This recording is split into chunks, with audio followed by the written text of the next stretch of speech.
Stop-loss hunting is indeed a part of market movements. The market always executes these movements to reverse prices. Before initiating such movements, market participants scatter their orders everywhere, especially at support and resistance levels.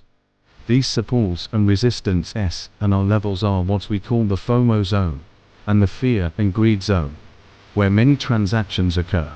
In short, many stop-loss orders are placed within these zones. This is what the market wants to hunt for: stop-loss orders. Due to their huge order volumes, they need to create liquidity like double top, double bottom, and etc., so that they can convince traders that this is a good place to put an order, whether it be buying or selling.